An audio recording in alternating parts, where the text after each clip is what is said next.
on density. So what is density? Density is essentially the mass per unit volume of a substance. And what does that mean?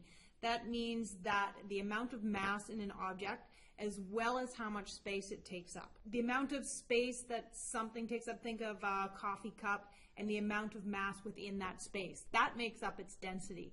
So it's not correct to say something is lighter or heavier than something else. Okay, so you can't say that oil is lighter than water. You must say that oil is less dense than water.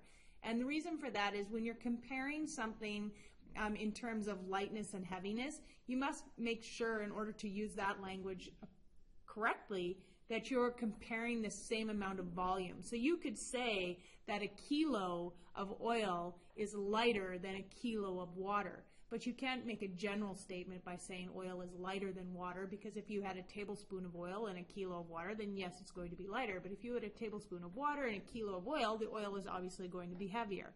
So you need to be very careful when you're using lighter and heavier when you're talking about density. It's just more common, and it's a safer practice to just say less dense and more dense than something. So how do you calculate density? Density is a measurable property of matter, and we talked about this before, where you have indirect and direct measurements.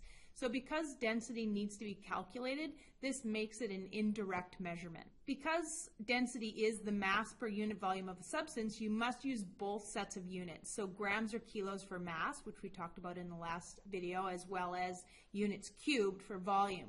Therefore, your units for density are going to be grams per centimeters cubed, so this one right here. Now, if we were using milliliters, it would be grams per milliliter. If you're using kilos, it would be kilo per centimeters cubed or meters cubed. So whatever the units are given to you for your mass and for your volume, those are the units that you combine to give you your density.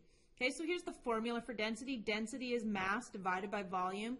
You'll often see it like this, D equals M over V. So the density of water, so everything in the universe has its own unique density, okay? And nothing is going to be exactly the same. It's always going to have a percentage difference to it. So the density of water is considered 1 gram per milliliter. Remember that this also equals 1 gram per centimeters cubed. Anything that is more dense, not necessarily heavier, but anything that is more dense than water will sink, and anything that is less dense will float.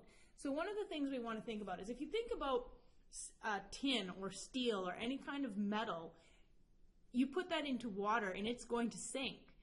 But all of our boats and cargo containers are made out of that same metal. So what causes them to stay afloat? How boats and stuff stay afloat has to do with what we call buoyancy. Now, buoyancy is its ability to float, okay? So if you think about the shaped object, such as a boat, made of a mixture of materials, and so when you shape that object, you're automatically including air. Once you have that shaped object including the air, you have to calculate its new average density, okay? So this is done by considering its density and the low density of the air. And by reducing the object's average density, we make it more buoyant.